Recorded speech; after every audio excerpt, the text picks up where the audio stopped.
It started with something so small, Daniel almost didn't notice. He was sitting in the kitchen with his wife, Emily, sipping burnt coffee and scrolling through the news on his phone. She stood at the counter, cutting up apples for their daughter's lunch, when she casually said, "The weather's been unusually consistent lately, hasn't it?" It sounded normal, innocuous, even. But something about the way she said it made Daniel look up. The cadence of her voice felt off, mechanical, like she was repeating a line she had memorized, not something spontaneous. He didn't say anything at first, just nodded and sipped his coffee. A moment later, his phone buzzed. A message from his coworker Mike. "The weather's been unusually consistent lately, hasn't it?" Daniel froze. He stared at the message, reading it 3 times over. The exact same words. Word for word. He looked back up at Emily. She was still slicing the apples, but she wasn't looking down at them anymore. Her eyes were fixed on the kitchen window, unblinking, expressionless. He forced a laugh. "Hey, did you just text me that thing about the weather?" She blinked slowly and turned to him. "What thing?" Daniel shook his head. "Never mind." But as she smiled and turned back to the apples, a chill crawled down his spine. It was probably just a coincidence. Probably. But that night, as he lay in bed next to Emily, who breathed with slow, rhythmic precision like a machine in sleep mode, Daniel couldn't shake the feeling that something wasn't right. Something had changed, and it had started with a single phrase. Daniel tried to forget the phrase. He wanted to believe it was just his imagination, a fluke, an echo in the day-to-day sameness of suburban life. But things only got stranger. The next morning, as he walked his daughter Lily to the bus stop, he watched her skip ahead and hum a song, something repetitive and tuneless. Just before stepping onto the bus, she turned back to him and said, "The weather's been unusually consistent lately, hasn't it?" Daniel stopped cold. He hadn't said anything to her, hadn't mentioned the phrase to anyone. His hands went cold. "Where did you hear that?" he asked, trying to keep his voice calm. Lily shrugged. "I dunno. Everyone's saying it." The bus doors hissed open. She stepped inside and disappeared behind the tinted glass. That day at work, Daniel couldn't focus. Every conversation sounded slightly wrong, like it had been rehearsed. His coworkers smiled too much, laughed at the wrong times, blinked out of sync. In the break room, he overheard a man he barely knew say the words again, exactly the same. He wasn't even in the conversation, just muttering to himself by the vending machine. "The weather's been unusually consistent lately, hasn't it?" Daniel left early. He didn't give an excuse. He just walked out. That night, he opened his laptop and started a journal. He typed out everything. The phrase, the expressions, the patterns. He needed to keep track. At 2:17 a.m., he was still awake, staring at the ceiling. Emily hadn't moved in hours. Then, without warning, she sat up, perfectly upright, eyes wide open. She turned toward him, her voice flat and toneless. "The weather's been unusually consistent lately, hasn't it?" Daniel didn't sleep. The next day, Daniel called in sick. He couldn't face the office, not with all those eyes watching him, all those smiles that didn't quite reach the eyes. He needed space, time to think. He paced the living room in silence, his phone buzzing occasionally with missed calls and messages. He didn't answer them. Around noon, he turned on the television. Every channel showed the same local news anchor, Janine Walters, a woman he'd grown up watching. But something about her was wrong now. Her face was too smooth, her smile too rigid. She blinked once, slowly, and said, "Coming up after the break." "Why the weather's been unusually consistent lately, hasn't it?" The screen froze for a second. Then it looped. "Coming up after the break." Freeze. "Coming up after the break." Freeze. Daniel grabbed the remote and turned off the TV. The silence in the house roared in his ears. He walked to the front window and peeked through the blinds. Across the street, his neighbor Mr. Langston was mowing his lawn. Daniel frowned. He'd mowed it yesterday, and the day before, and the day before that. He squinted. Langston moved in perfectly symmetrical rows, his arms swinging like a metronome, never breaking pace, never changing direction. Then Langston stopped mid-step, turned slowly, and stared directly at Daniel through the window. A grin stretched across his face, too wide, too still. He raised one hand in a perfect wave. Daniel dropped the blinds and stumbled back. His phone buzzed on the table. A text from his sister. "Hey, just thinking of you. Hope you're doing well. The weather's been unusually consistent lately, hasn't it?" Daniel turned off his phone. He sat down, his breath shallow. He was surrounded, and they all wanted him to believe this was normal. Daniel needed proof. It wasn't enough to write everything down. He needed to see it, hear it, something he could replay, analyze, dissect, something that couldn't be brushed away as paranoia. That night, he set up an old camcorder on a tripod in the bedroom. Emily had already gone to bed, lying motionless under the sheets. Her breathing was shallow and even, like clockwork. Daniel positioned the camera toward her side of the bed, then lay down, pretending to sleep. He kept one eye cracked open, staring through the dim glow of the nightlight. 2:14 a.m. Emily didn't move. 2:16, stillness. 2:17, she sat up, again, the exact same time. Like a reset command. Her back ramrod straight, arms stiff at her sides. Her head tilted slightly, eyes locked ahead into the dark. She said it. The weather's been unusually consistent lately, hasn't it? But this time, she added something. You should stop asking questions, Daniel. He gasped. She turned her head, just her head, the movement eerily smooth, and stared at him with lifeless eyes. Then, slowly, she lay back down, closed her eyes. The next morning, she was already in the kitchen, humming cheerfully. Want some eggs? She chirped. It's a beautiful day. Daniel said nothing. He took the camcorder into the bathroom, locked the door, and rewound the tape. But there was nothing on it. No movement. No voice. Just hours of static. Then, at 2:17, the screen flickered. And something, flashed for a single frame. A face. But it wasn't Emily's. It wasn't even human. Daniel froze. He stared at the single distorted frame, his finger trembling over the pause button. The face had no lips, no nose, just hollow eye sockets and slick, gray skin. For a split second, it had stared directly into the lens. Then it vanished. Static returned. His hands were clammy as he rewound and paused again, trying to catch it, frame by frame. But it was gone. No matter how slowly he went, the face wouldn't appear again. He hadn't imagined it. He knew he'd seen it. That night, he wore earbuds to bed, a tiny voice recorder hidden in his hand. Emily fell asleep beside him quickly, too quickly. No tossing, no shifting. Just stillness. He lay awake for hours, waiting, watching, listening.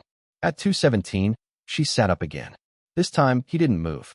He kept his eyes closed, hand pressed gently over the recorder. Her voice came again, low and monotone. You must stop.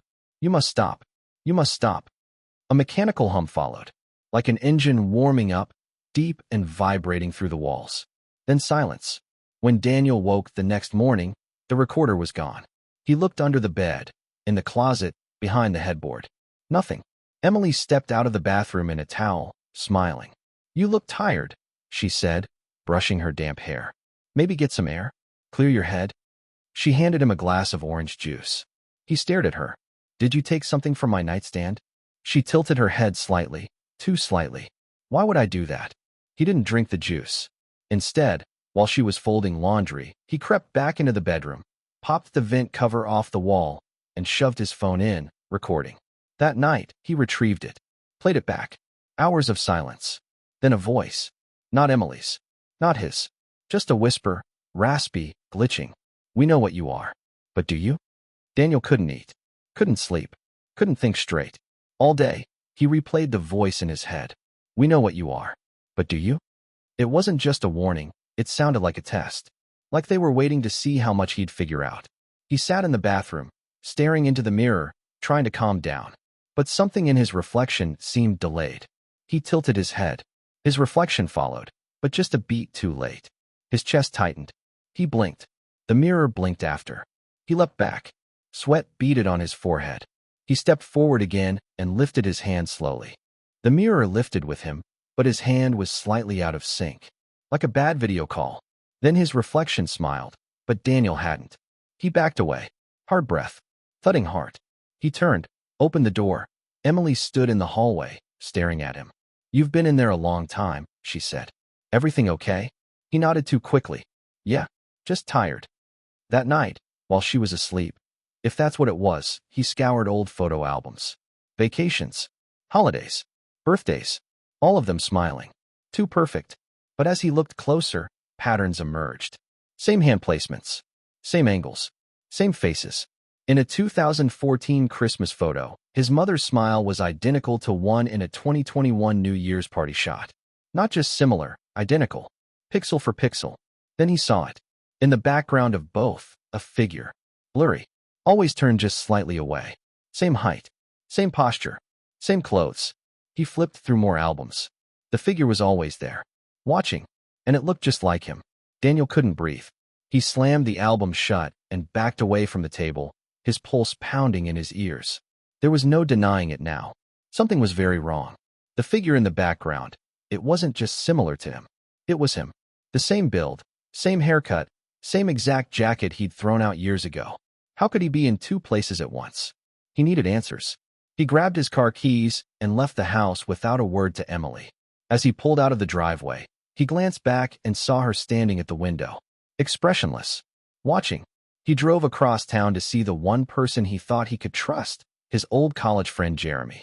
Jeremy opened the door with his usual crooked smile. But Daniel noticed it immediately. His friend's eyes didn't match the expression. They were flat, unblinking. "Hey man," Jeremy said. "Crazy seeing you. The weather's been unusually consistent lately, hasn't it?" Daniel's stomach turned. "Don't," he whispered. Jeremy tilted his head. "Don't what?" Daniel shoved past him into the house. "Tell me something real. Something only you would know." Jeremy closed the door calmly. "I'm not sure what you mean." "You know exactly what I mean," Daniel shouted. "Tell me about the time in college, the dorm fire drill, the prank we pulled with the sprinklers. Come on." Jeremy paused. Then he smiled. "You were wearing the red flannel. I was holding the fire extinguisher. We both got written up. It was perfect. Too perfect." Daniel stepped back, heart sinking. He hadn't even worn a red flannel that year. "I made that up," he said. Jeremy's smile didn't fade. "Sounds about right." Daniel ran. As he pulled out of the driveway, he saw movement behind the curtains in Jeremy's house. Multiple figures. All watching. All identical to Jeremy. Daniel didn't go home. He couldn't. Not with them there. Instead, he drove to the only other place he thought they might not be watching. His late father's cabin, deep in the woods, miles outside town. It hadn't been used in years, and as he drove deeper into the trees, his phone lost service. Good. Isolation was the only safety now. The cabin was musty and cold, but it locked. He pushed a chair against the door, pulled out his laptop, and opened every folder, every file, looking for something. Anything, from before this all started. That's when he found it. A folder he didn't remember creating. Echo backup. Dated 3 months ago. Inside, a single video file. No description. No metadata. He opened it. The footage showed a dimly lit room. Maybe a hospital, maybe a lab. Daniel was lying on a table, eyes open but unfocused. Wires trailed from his temples, his arms, even his chest. Machines pulsed and blinked around him. Men and women in clean white uniforms hovered nearby. But they looked wrong. Slightly too tall, slightly too still, with skin that shimmered faintly. One leaned over Daniel's body and spoke in a clicking, glitchy language. Then, in perfect English, she said, "Integration complete. Host unaware. Behavior consistent with simulated control parameters." Another voice off-screen asked, "What about identity sync?" The woman nodded. "He believes he is the original." Daniel slammed the laptop shut, chest heaving. Original? His ears rang. He stumbled to the bathroom mirror, turned on the light, and saw something flicker across his reflection. Not quite his face. Something underneath.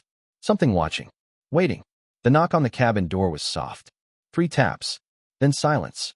Daniel stood frozen in the middle of the room, his heart in his throat. No one knew he was here. No one should have been able to follow him. The knock came again. 3 slow, deliberate taps. He moved to the window and peeked out. The porch light buzzed faintly, casting just enough glow to reveal a shadowy figure standing perfectly still. It was Emily. Or at least, something wearing Emily. She wasn't breathing. Her chest didn't rise or fall. Her posture was too straight, her arms hanging unnaturally at her sides. "Daniel," she said through the door, her voice muffled but clear. "You forgot your medication." He didn't respond. "Let me in." Silence. Then, softer. "I'm not going to hurt you. I never would. We're worried about you." Daniel backed away from the door, stepping lightly over the creaking floorboards. "I know what you are," he said. A pause. Then, "No, Daniel. You don't." The door handle turned slowly. Daniel grabbed the fire poker from the fireplace and raised it defensively. "I'll call the police," he shouted. "You have no signal," the voice said calmly. "We ensured that. You should come with me. It's time for your update." He lunged forward and jammed a wooden wedge under the door, locking it tight. "Daniel," Emily said, her voice now low and distorted, "you're experiencing integration instability. You're not well. That body was never designed for independent awareness." He stepped back. "What the hell does that mean? You were never supposed to wake up." Her voice dropped even lower, almost mechanical. "Now we'll have to start over." Suddenly, the lights in the cabin flickered and died. Complete darkness. And from outside, dozens of feet, crunching snow. Daniel stood paralyzed in the dark, barely able to breathe. Outside, the crunch of footsteps multiplied. Not hurried, not frantic, calm, coordinated. Dozens of them, circling the cabin like predators closing in on wounded prey. He yanked open a drawer and found an old flashlight. Clicking it on, the weak beam barely pierced the inky blackness, but it was enough to find his way to the back room, his father's old workshop. There was a tool chest, rusted but still functional. He grabbed a hammer, then a wrench, unsure which felt more useful against something that might not bleed. Suddenly, the front door creaked. Not from the hinges, but from the wood itself, warping, groaning under pressure. A voice came from all directions at once. Emily's voice, Jeremy's, his daughter's, his own, all layered, all speaking in sync. "Please remain still during the reset process. This will be painless." Daniel screamed, slamming the workshop door shut behind him and bracing it with a shelf. The windows throughout the cabin shattered simultaneously, glass raining like hail. Cold air poured in. And then he saw them, figures crawling in, one by one. Not like people, like machines. Their movements were too smooth, too perfect. Their faces shifted and glitched, changing from Emily to Jeremy to Lily to strangers he'd passed on the street. They were all the same. Daniel aimed his flashlight at the closest one. For a moment, its face flickered, and behind the human mask, a glistening, insectoid creature pulsed with artificial veins and metal beneath membrane. It screeched at the light. He knew what he had to do. Grabbing a gas can from the corner, he splashed it across the floor, coughing from the fumes. The creatures began pounding on the workshop door, claws scraping the wood. He struck a match, paused, then whispered, "Reset this," and dropped it. Flames exploded, consuming the cabin. As the door burst inward and shadows lunged at him, Daniel screamed. And everything went white. Silence. Daniel opened his eyes. No fire. No smoke. No wreckage. Just morning sunlight, pouring softly through half-open blinds. He was lying in bed. His bed. At home. The room looked exactly as it had before, down to the slightly crooked picture frame on the wall, the slippers by the door, even the faint coffee stain on the carpet from 2 weeks ago. He sat up slowly. Emily was in the kitchen, humming. Eggs sizzled in a pan. He rose on shaky legs and stumbled forward. "Morning, love," she said brightly, without turning around. "Sleep okay?" He stared at her. "The fire, the cabin." She giggled. "What are you talking about?" Daniel's breathing quickened. He spun around. No signs of struggle. No burns. No broken windows. He checked his phone. No missed calls. No texts. The date read, March 12th. It was the same day he'd left for the cabin. Emily turned, holding out a plate. "You're acting strange today." He backed away. No, this is wrong. You burned. I saw it. I saw it." Her smile faded. "Daniel, you're confused again. It's okay. I'm not crazy." "No," she said gently, stepping forward. "You're not. You're just not calibrated yet." That word, calibrated. She reached out, and he saw it, for just a second, her fingers glitching, stuttering in and out of phase. Daniel ran. Out the door, across the lawn, down the street. Everyone he passed, smiling. Too still. Too calm. He looked up and saw them. Dark figures on rooftops. Watching. Not hiding anymore. The whole world had reset. But something had gone wrong. Because he remembered. Daniel ran until his lungs burned. Until the neatly trimmed houses and silent neighbors blurred into nothing. He didn't stop until he reached the abandoned strip mall just outside the city limits. Half the stores boarded up, nature clawing through the cracks. He ducked into the old laundromat, breathing hard. and slammed the rusted door shut behind him. The fluorescent lights flickered overhead, bathing the room in cold, intermittent pulses. That's when he heard a voice. "About time you woke up." He turned sharply. Behind one of the washing machines stood a man, early 50s, wild gray hair, stained coat, eyes that knew. Daniel froze. "Who are you?" The man motioned him closer. "Someone who remembers. Just like you." Daniel hesitated, then stepped forward. "You see it, don't you?" the man said. "The loops. The resets. The way they patch you up and drop you back in like nothing happened."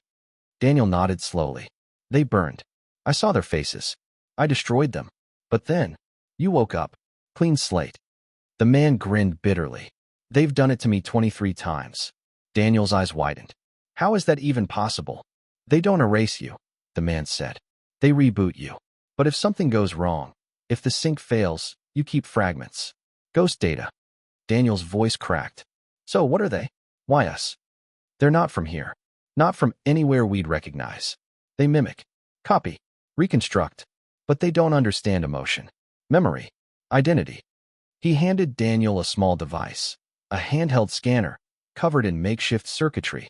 "This'll help you spot the cracks, reflections, glitches, backdoors they forgot to seal. You're not alone anymore." Daniel took it. The screen lit up, coordinates, code, pulses, a new kind of vision. "But be careful," the man added. "The more you see, the more they'll come for you. The system doesn't tolerate awareness."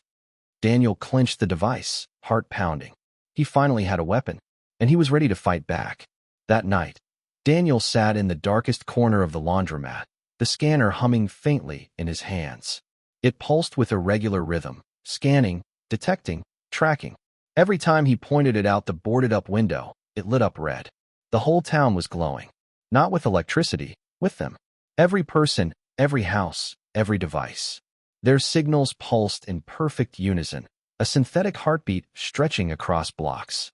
Except one, a faint green blip in the static. Coordinates blinked on the screen: 47, 92, 31, minus 122, 3125, deep in the forest.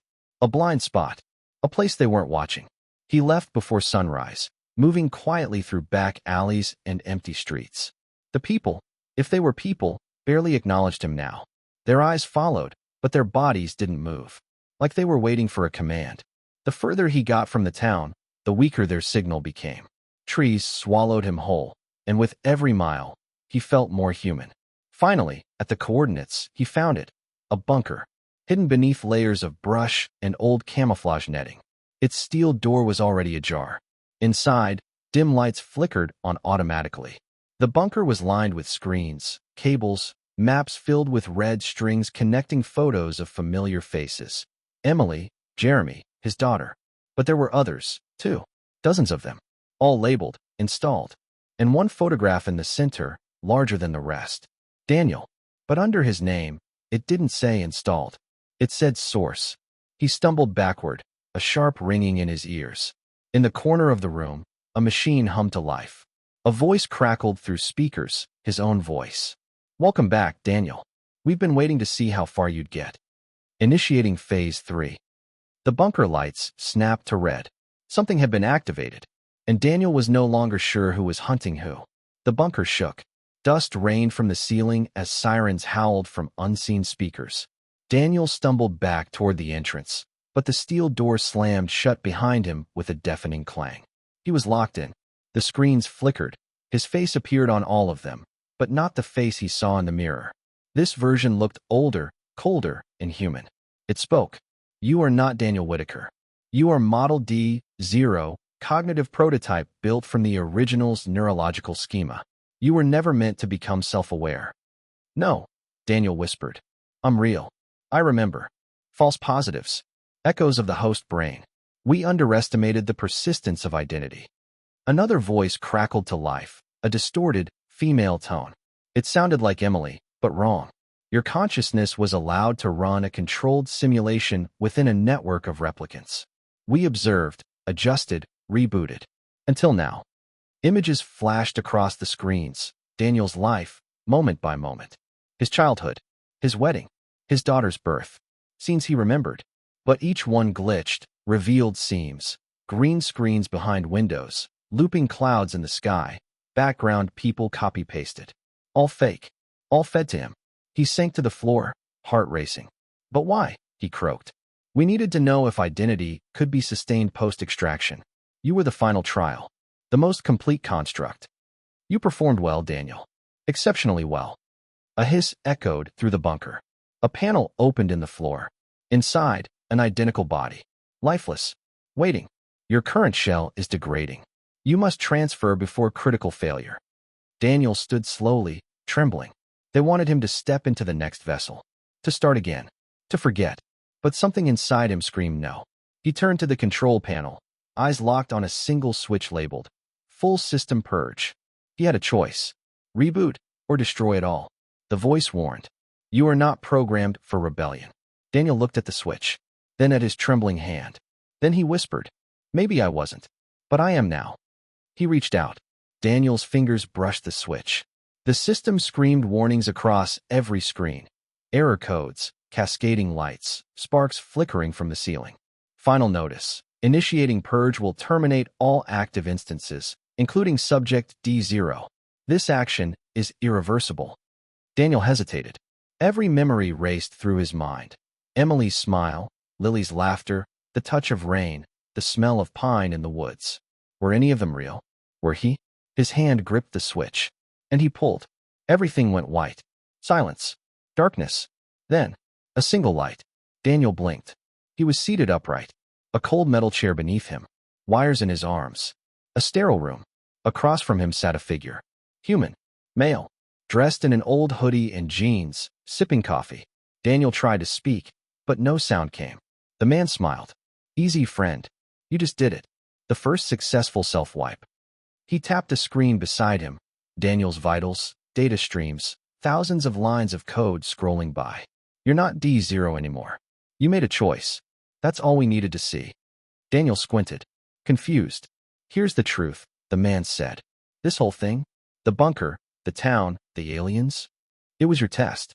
You volunteered. Years ago. Said if consciousness was ever going to be free, it had to earn it. So we put you in the maze. Daniel's eyes widened. Turns out, the man said, standing, you were right.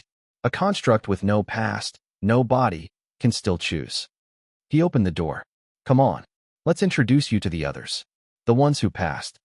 Daniel stood, legs shaky, mind blank, but clear. Outside, the world waited. Sunlight poured in. And for the first time in his life, real or simulated, Daniel stepped forward on his own terms. Free.